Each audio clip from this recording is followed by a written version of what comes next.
Yo guys, welcome back to another video. Today, as you guys can see, we are doing the Chainsaw Man video, and I had talked about how I had already had about half of this video done from when, before I went on vacation, quite a while ago, about a month ago. That's how long I've been sitting on this video.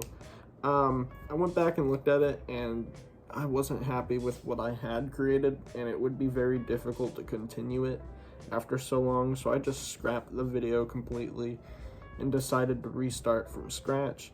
So hopefully today we're going to get this video done and give you guys a pretty good review of chapters 35 through 70. This is going to be part 2 of 3, actually. And so the final review will cover all of the insanity that is like the last about 30 chapters of Chainsaw Man. So yeah, anyway, let's just hop right into it. Sorry this took so long to come out. I sort of talked about reasons why in my last video, but no more excuses. Let's just get this video done. So at the end of the last review, we basically ended in the special unit assault arc sort of thing. I don't know if that's the name of the arc, but you guys know what I'm talking about. At the beginning of this volume, we see Aki wrap up his fight with the Ghost Devil. We see Power engage in battle with all the zombies, as well as Denji engage in battle with a rematch with the Katana Devil, which is one of the dopest fights in the entire series. And Volume 5 has one of the coolest manga covers, just in general. Probably my favorite manga cover that's out there, honestly. And we see this fight happen. It goes from, they're crashing through buildings and on a subway, and battle ends with Denji cutting him in half after losing his arms and stuff. It's just an insane fight, and him and Aki they team up, and what happens is, they have him captured in his human form, and then they just keep kicking him in the nuts to get revenge, and just a sort of a way to avenge Himeno, who was killed in their attack. When this whole mission and all this big fighting stuff is all said and done, Denji ends up going on a date, movie hopping with Makima, and there's sort of like this underlying message about that whole scene and everything that happens there. I'm not too much of like a lore person. I don't really get into like the secret hidden meanings behind what the author meant by when they added this. I'm not the kind of guy for that. There is quite a few channels that do like Chainsaw Man Explain kind of things, and I actually watched some videos myself. When I first read through the series, I did need some stuff explained, especially towards the end, and it helped clear things up a lot. So if you guys are wondering about like the hidden meanings and stuff behind different events, I'm not your guy for that. But they go on this movie date thing. This weird thing happens where sad movies or like funny movies or cool movies they didn't really care for, but like stuff that I guess you're not really supposed to be sad about, or I'm not exactly sure, but they just started crying and thought it was the greatest thing ever. It was just kind of weird, I guess, but again, there's like some hidden meaning behind it. A little bit later on, we meet a woman named Rize or whatever. I think it's Rize, who I swear her whole character is just one big Tokyo Ghoul reference. And I've sort of talked about that before. If you guys remember, about a year ago when I first went through a portion of Chainsaw Man, that sort of occurred to me, and it did again as I was reading through it. First of all, her name is Rize. She looks like Toka from Tokyo Ghoul, and she works at a coffee shop. So, I mean, I feel like maybe Fujimoto knew what he was doing there, and it's sort of a shout out to Sui Yoshida, or just Tokyo Ghoul in general. I just thought it was interesting. There's some parallels you can draw there, and maybe it's a little far-fetched, but it's just something I noticed. Basically, she becomes sort of a love interest. He doesn't want to betray, Denji doesn't want to betray Makima, but Makima seems so far out and, like an ultimate goal, while Rize is right here and shows genuine interest in him. So it's much more of an obtainable goal, I suppose. Sometime after meeting Denji, Rize starts to show genuine interest and attraction towards Denji and decides to take him on sort of a date where they go exploring her school at night, which seems to be a common theme I've seen in anime and manga, where you're able to just go to the schools at night and like with no repercussions. Like that's something that here in America you could never do. So I don't know exactly how it works over there, but I've seen it happen a lot in anime and manga, with like even in like Mob Psycho 100 and JJK, and now this, just to name a few. Yokai Watch, if you guys remember that crap from back in the day. I say back in the day, but I remember playing those games, and then you could go to the school at night and like there'd be the ghosts and stuff. Like you would never be able to go to school here at night, like, or at night here in the States, I mean. So yeah, again, don't know exactly how it works over there. It's just something interesting and different that I noticed a lot. Anyway, they go exploring, and then there's a whole swimming thing because they have a pool, and they go skinny dipping, and Denji's like, "God dang, bruh." That's what Denji says. Direct quote. He says, "God dang, bruh." Not really. It's a scene, but then it starts raining, and it forces them to come back inside, where Rize has a encounter with this assassin who's coming after Denji for his heart. And then we see that Rize is actually able to take care of herself and ends up like doing some martial arts and taking this dude out while singing like some Russian lullaby or something as she's choking him out and killing him. So maybe she isn't exactly who she seems. At the end of Volume 5, Rize and Denji end up going to like this festival parade thing, and they go to like this spot where it's secluded and it's overlooking the entire festival, and there's fireworks, and she asks him if he loves her, pretty much, and if he wants to run away with her. And that's sort of where the volume ends. And then getting into Volume 6 here, starting with chapter 44, we get the full reveal that Rize isn't who she seems when she bites his tongue off, and when he tries to escape with the help of my boy Beam, the shark fiend. He shows up out of nowhere because he follows Denji around. Like, he believes Denji is like a god, which is sort of foreshadowing, and you guys, I'll get to that when we start talking about the ending, because looking back at it, the whole Beam's thing and his affiliation with Chainsaw Man is just crazy foreshadowing, and everybody kind of just blows off Beam as being kind of, a numbskull, not really all there, but, he's been spitting facts the whole time. So we'll get into that probably in the next video. But she claps Beam, just like blows him up, because she turns out to be the bomb hybrid devil. Turns out that this whole time Rize was just trying to get close to Denji to once again steal his heart. And we don't really know exactly why everybody's after his heart. Obviously his heart is Pochita, but why is Pochita so special? We don't know that at this point in the story, but I will say it's actually pretty crazy, and once we get more into the ending and when stuff starts to come full circle and is revealed, it's actually pretty insane. Anyway, Rize bites off his tongue and cuts off his arm, and Beam narrowly escapes with Denji. He just comes in clutch.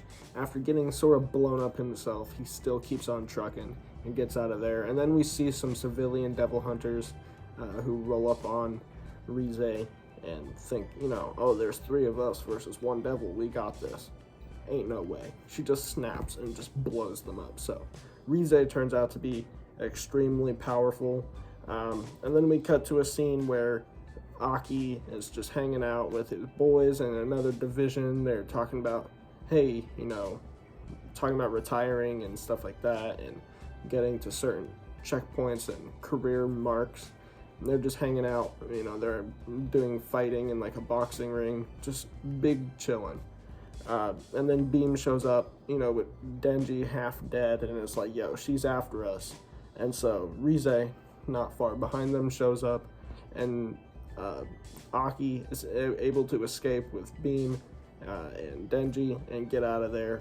And then we see some of the other Division Devil Hunters fight Rize, and it just ends in massacre.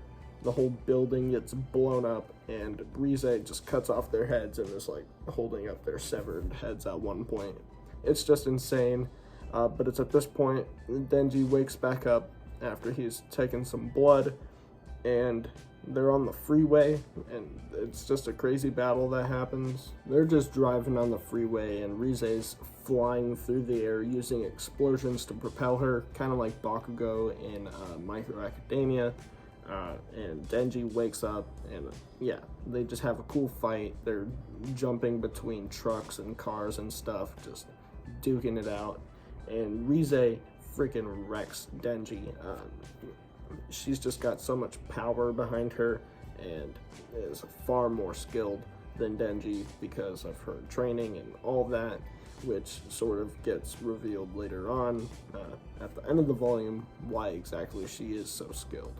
Right before Denji dies once again, Aki shows up and cuts off Rize's arm, and just steps in to try and save Denji, which I think is a really crucial moment because it really shows Aki's character development and how his relationship with Denji has grown over the course of the last 5 volumes. I really think that them two taking turns kicking the Katana Devil in the nuts really actually helped build their bond.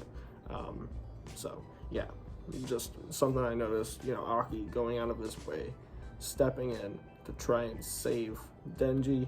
Denji wakes back up again after giving some blood, fully regenerates, but now we're introduced to a new devil called the Typhoon Devil, which caused the whole storm and stuff that we saw in the last volume when they were at the school and all that. It was caused by the Typhoon Devil, who is in cahoots with Rize to take out Denji. But a really cool part happens where Beam uses his shark mode and Denji rides the shark into the storm to try and fight the Typhoon Devil. It was just a really dope scene. It really reminded me of, if you guys have ever played Hungry Shark Evolution, and the whole, like, during the Shark Week, there's this whole character of, like, this dude that rides a shark, and he's in Hungry Shark Evolution during Shark Week, and that's just what it reminded me. Just kind of an obscure reference that I'm sure not a lot of people will get other than me, but I just wanted to throw that out there. Denji rides Beam into the storm, the Typhoon Devil, and cuts him down, defeating him, and him and Rize have one final battle on this rooftops that's overlooking the ocean, and Denji is able to finally defeat her using a clever trick. He uses his chain rather than, you know, his chainsaws, you know, he uses it to wrap her up and put her in the water so she can't explode, because with her ability, it's not just explosions, it's like a fuse. So if the fuse is damp, you know, it can't explode. So she is forced to revert back to her human form, and she and Denji have this sort of interaction in the water and on the beach after she had been defeated. Basically, she tricks him again into thinking that she likes him, and then it's like, you really are an idiot, and then leaves him there on the beach after kind of Judy chopping him. So she leaves, she disappears, but Makima ends up tracking her down, and her and the Angel Devil strike down Rize, killing her, but Denji still really has a crush on her, and even though she's dead, he's still waiting for her to go on a date at the coffee shop. So he's just sitting there with flowers, waiting on her, and she'll never come, which is kind of sad, but Power shows up, and, you know, funny moment. It is explained, though, that Rize is the result of a Soviet experiment, sort of like Black Widow, where a young girl is trained to be an assassin, or like to use her body to gain intelligence or whatever. And that is sort of what Rize is. So she knows like several different languages. She's skilled in different martial arts and all that. And that's why we saw before she was speaking Russian when she was choking that one dude out, and how she randomly knows like all these takedowns and stuff and how to fight. That's why. We kick off the next arc in volume 7 here with what they call, I guess, like the Santa Claus arc. Not exactly sure what the arc is called, but that's just what I'm gonna call it because that's like the main focus is Santa Claus. So pretty much what happens, the basis for this arc is after the events of volume 6 and Denji's confrontation with Rize, he starts to get a lot of more notoriety, and people revere him as like a hero in a way, which we start to see more and plays into the ending of Chainsaw Man Part 1, of course. But because he's like on national television now, people are like, all the focus is on Denji. So word gets out to all of these people all across the world. There's assassins from the US, China, Russia, Germany, like just all over. And they're basically all coming to Japan to take out Denji and get his heart, which we don't exactly know the significance of at this point in the story. All we know is that his heart is Pochita and is the source of his power. Because of this fact, Denji is put under the protection of the Devil Hunters to basically stop foreign assassins from killing him and gaining that power for their own country. I believe that's sort of the whole reason why they would come after him. But we also get a piece of information where Aki and the Angel Devil are talking. They're talking about devils and what exactly happens when they die. So when a devil is killed, it gets sent to hell, and where basically it's only devils aren't and can't be killed. They take time in hell until they are reborn and they come back. But they have all of their memories wiped when they are reborn back into the world. But the only thing that the devils do remember from hell is the sound of a chainsaw. And that is major and insane foreshadowing that something, why is it that the chainsaw is so important? Why is that the only thing that these devils remember from their time in hell?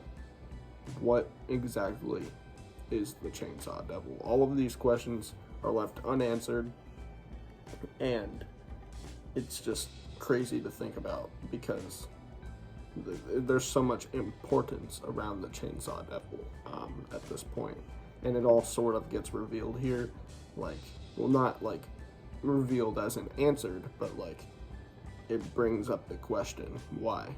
Just why is it so important? The assassins that come after Denji include 3 American brothers who have a contract with the Skin Devil, we later find out, which allows them to not really shapeshift, but they're able to take people's faces and stuff. There's this Huntress and this guy who's her student. There's this old dude who's known as Santa Claus, who's the main villain, sorta. I'll get to that later on, but he's made out to be the main villain of this arc. I'm looking at my notes here. We have a lady named Quan Chi, who's a Chinese assassin lady with an eye patch. Pretty cool. There's a whole, if you know, you know. If you've read volume 7, you know, with her fiends and stuff. Yeah, she has a group of fiends that follow her around and stuff. But if you've read it, you know what's up. So those are all the assassins that come to take Denji and kill him and take his heart and stuff.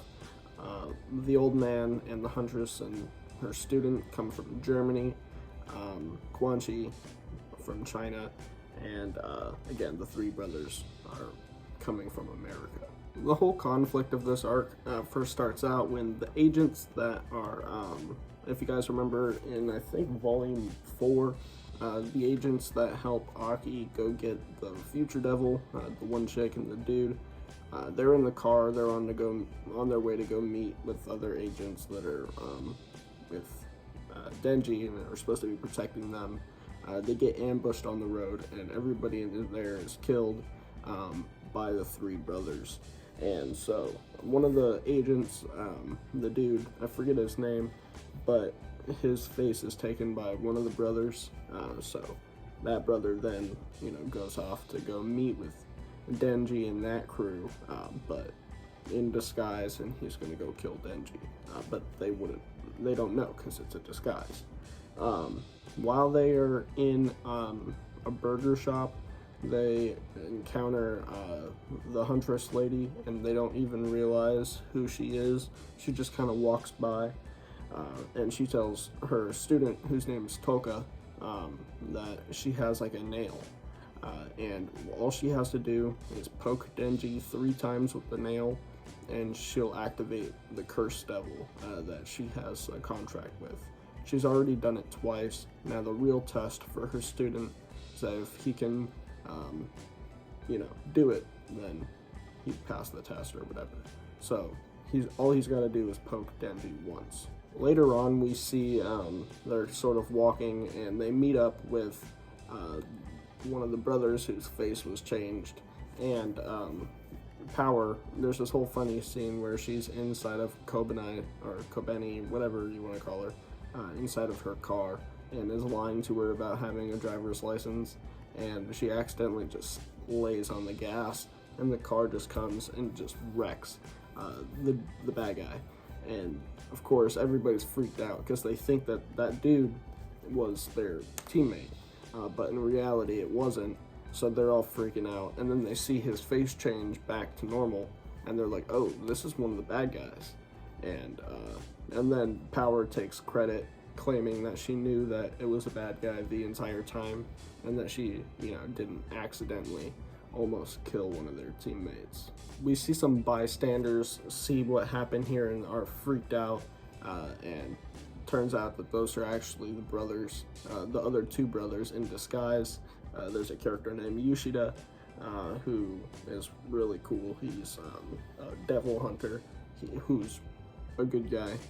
He comes and he kills one of the brothers in an alleyway, and then one of them is just so distressed by everything that's happening that Yoshida just disregards him and doesn't believe him to be any threat. Or I don't even think he realizes that he is one of the brothers, because he was basically saying how a pro would never act like that, and then just leaves. We see the old man known as Santa Claus just start touching people in public, and the people then turn into like doll zombies.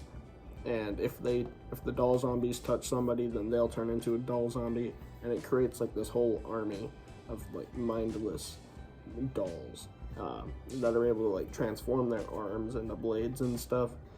And they're being sent after Denji and their whole crew. After being rushed by this just wave and army of these dolls, first of all, they realize that Denji and Power, since they're fiends, or not fiends, but like hybrid and a fiend, because they have like a devil inside them, they are not affected by the dolls. It only works on like humans, so they are unaffected, and they're able to just go ham and just destroy these things. But they make it into a building where there's a standoff between Quan Chi and Yoshida, as Quan Chi is trying to get closer to Denji. But we see that Quan Chi is just insane. She has a sword, and she just sprints by, and then she's all the way upstairs and looks at her sword, and it's broken. And then it just cuts. And the path that she ran, like that she sprinted, everybody around her, their heads are just, they all get cut off at once. And it's just a really dope scene. But Yoshida starts fighting her and then gets clapped. Old man Kishibe, the guy that trained Power, and Denji happens to be there, and we learn that he is actually good friends with Quan Chi, and he sits her down and they're talking. They set aside the conflict for the moment, and he's just talking, but while he's talking, he's holding up a notepad, and basically he has a plan to kill Makima. And now we don't exactly know why he wants to kill Makima, but this just goes to show that she has an ulterior motive that us as the reader, we just don't know yet. And honestly, they don't know yet, but they know something is up. And so he makes her an offer, saying, help me kill Makima. And she declines the offer, and they start to fight, and a piece of dust just flew by. She kicks him out of a building, out of the window. He survives, but Beam shows up. She's about to kill Denji. Beam shows up, kicks her out of the way, or I forget exactly. I don't know. It's what's his name? Yoshida pops back up and challenges her to a rematch, and then Beam and Denji, just Beam randomly shows up and they escape. But as they're running out of the building, Denji steps on the nail and it activates the Curse Devil, who just crushes and kills Denji, and he's lying there on the floor. We see that Toka was hiding in the shadows, and this was just a whole trap set by him, and he shows up and just punches Beam out of the way, and so he's standing over Denji all crushed and mangled and stuff, and then the Huntress shows up, and she basically tells him that she is the real Santa Claus, and that the old man is just one of her perfect dolls. And the way a perfect doll works is if you get close enough to somebody and they trust you, you can make a doll out of them that you can't tell that it's a doll. It looks like a normal human and would act like a normal human would, but it's just completely under your control and doesn't take the appearance of a doll like that toy-like appearance. So what she does is she betrays her student, turns him into a perfect doll, and uses the Curse Devil. Basically says, send everybody in this building to hell. Everybody inside of that building who was once fighting is instantly transported into this grassy field, and the sky is just covered with millions of doors. You think of a door behind me. Just imagine if doors just covered the sky. That's basically what it is. And they're all like, holy crap, where are we? What just happened?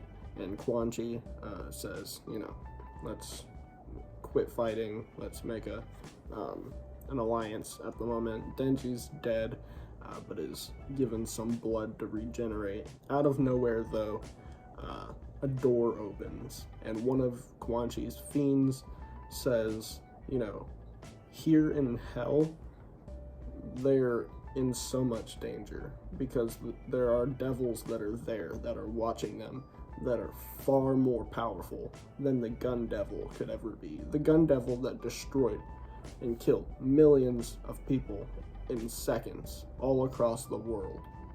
More powerful than that, and there are several devils there that are more powerful. And there are devils called the Primal Fears, which are basically devils born of fear that has been around since the beginning of mankind. And one of those being the Darkness Devil, who is one of the coolest looking monsters I've ever seen, just in general. But the door opens up and there's this ink, that black ink that just drops out, and everything is surrounded in darkness. And then we just see these astronauts cut in half, just astronauts just like this. Just looks like they're praying. They have their intestines spilling out their stomachs, and they're propped up just doing this, and their legs are shooting out of the ground on the other side of them. They're looking at their legs, they're completely split in half. And they just make a row, and at the end of the row, the Darkness Devil is just chilling. It's actually probably going to be the thumbnail for this video just because it's such a cool scene, and you guys will see what I'm talking about. In an instant, the Darkness Devil just teleports over to them, and everybody around them just loses their arms. Like, their arms are just floating, and they're just bleeding out of their arm sockets. And this happens to Aki, to Denji, to Power, I believe. Just everybody around them loses their arms. There are devils like the Violence Fiend that are there, the Spider Chick, Beam even. Beam just gets wrecked, and Beam dies, sadly. One of my favorite characters, my boy, just gets wrecked. And this Darkness Devil is one of the most powerful villains. Probably at this point in the story is the most powerful that we have seen. Yeah, even more powerful than Denji at this point, or even, Rize or the Katana Devil. Just the most powerful. More powerful than the Gun Devil, who we haven't really seen yet, but for a while was made out to be the most powerful.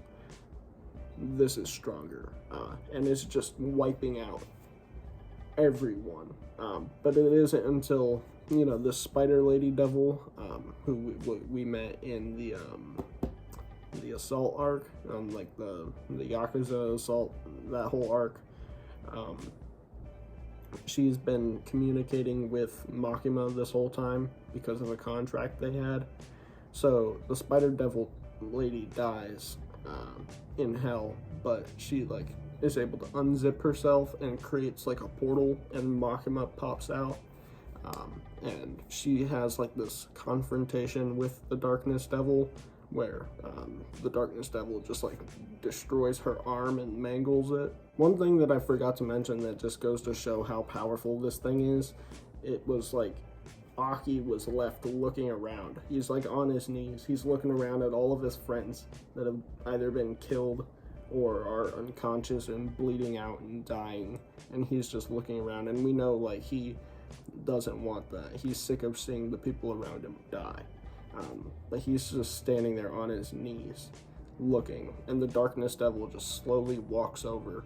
The Angel Devil is next to Aki and goes in to strike, and the Darkness Devil just looks at him, and the Angel Devil just starts bleeding out of his eyes and mouth. And then he touches Aki, or goes in to touch Aki, and then Aki just starts doing the same. And this happens before Makima shows up and comes to hell. Toka also ends up dying, but what happens though is Makima uses her abilities to control Toka into making a contract with the Darkness Devil that he'll give his entire body, his soul, everything about him to the Darkness Devil if they send everybody back. And so that's what happens. Everybody is sent back instantly. But on the flip side, Santa Claus, the lady, the huntress, her whole goal was to get a piece of the Darkness Devil's flesh, which she did, and she consumed it, and now she became this doll monster, because all of the dolls, the army that she had, she brings them all into one place, and then just sort of fuses with them all, and becomes this giant doll monstrosity, who gets more powerful when it's dark out. So slowly, over the course of the end of this arc, it starts to become night, and she just becomes even more powerful in the darkness. Denji is still laying there almost dead, and Makima gives him some of her blood, ordering him to come back and rescue her, or to fight Santa Claus to protect her. And then what also ends up happening is Quan Chi, she just is a severed head, and one of her fiends undoes her eye patch and reaches into her eye socket and rips out this arrow. And then we find out that she is also a hybrid, the Arrow Devil, just like Denji, just like the Bomb Devil, Rize, the Katana Devil, Chainsaw Devil. She is the Arrow Weapon Devil. Denji and Quan Chi then team up to fight Santa Claus. They're fighting an army of dolls, and trying to fight her herself. Quan Chi is shooting arrows and stuff. It's just a really cool fight. As it becomes night, though, she transforms Santa Claus, and turns into an even more terrifying monster. And the only way that they're able to beat her is when Denji he's thrown at like a gas station, and he takes a tank of gas and douses himself in gasoline and revs up his chainsaws, and it starts a fire, and he's flaming, and then he just jumps in and is ripping at her, and because the light emanating off of the fire, her regeneration is slowed, because in the darkness she's basically immortal and cannot be defeated, but because of this, Denji's insane way of thinking, he's actually able to come up with a plan that can actually defeat her. Denji is on the verge of death, but what he does is he takes a flaming car and smashes it on her, causing this massive explosion, and essentially defeating Santa Claus once and for all. But as Denji is about to finish her off, he's back in his human form. He doesn't care. Santa Claus is just laying there taunting him, being like, "Oh, I'll come back to haunt you, whatever. I have dolls all over the world." He randomly, Quan Chi just steps up behind him and just cuts Denji's head off. She then orders one of her fiends named Cosmo to use her effects on on Santa Claus. Basically, the fiend that just keeps on saying Halloween for whatever reason is actually the knowledge devil or knowledge fiend or something. So basically, Santa Claus is transported to this mindscape that's like a library, where she learns that she is going to be injected with the secrets and knowledge of the universe, and she'll have complete understanding of everything. And this process is just so overwhelming, and the mind just can't comprehend this much knowledge, that she'll basically become a vegetable, and the only thing she can say is Halloween. And that's what happens. So now all of the dolls that she has all across the world are people just walking around saying Halloween over and over again, and cannot actually do anything. So she is made useless. And then Makima shows up, and Quan Chi surrenders to her, like, "Whoa, I ain't gonna do anything, just my fiends, don't hurt them." Makima just says nothing and cuts all their heads off at once. And that is sort of where this arc ends. At the end of the volume, though, we do learn that Kishibe, how he knew Quan Chi is that she was actually his partner, his buddy. And over time, he kind of had a crush on her, but learned that she wasn't into that. And at the very end of the volume, it's just a few panels that shows the course of their relationship together, and it's actually really funny if you read through it. And yeah, that's the end of the volume.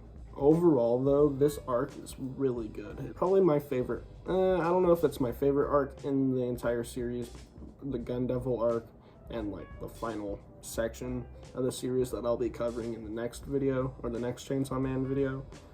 It's definitely my favorite, but this is a close second. I really like the whole idea of the primal fears and just this hellscape. It's just really interesting to me, and especially when the Darkness Devil is supposed to be, it's never died before, and it's just so powerful. But it's almost Lovecraftian in a way, because it starts speaking this language at one point. That's if you've ever played Minecraft, it's kind of like an enchantment table language, and it just reminds me of sort of I don't know, just sort of Lovecraftian being, and it's just really cool. Or they talk about devils and demons in hell, biblical demons and stuff, and the different levels of hell, and how they talk languages that are incomprehensible, almost like Raven from Teen Titans, if you guys know what I'm talking about. That kind of stuff is just really interesting to me, and I'm a pretty big fan of eldritch beings and stuff like that, so it's just really cool to see that something in the same vein in Chainsaw Man. anyways, guys, that's going to be about it for today's video. Yeah, I know it's been a while since I covered Chainsaw Man. I was supposed to do this a while ago. Finally getting around to it. The final Chainsaw Man video I do, well, not in this review series I'm doing right now. We're going to cover the end, and I just wanted to make one video talking about just all of the stuff leading up to the very end, and just the ending itself, because there's just so much to talk about. That's the reason why this isn't just a two-parter, it's a three-parter. So yeah, stay tuned for that. That'll be coming hopefully early next week-ish, maybe sometime around then. But this month, August, I do have a bunch of videos planned, so if everything goes well, which there's not a great track record of my summer doing that, but if everything does go well, we'll have probably like 6 or 7 videos this month. I just have a lot of ideas at the moment, and I can't wait to make more content and get back into the groove of things. So yeah, that's going to be about it. I'll catch you guys in the next one. Peace.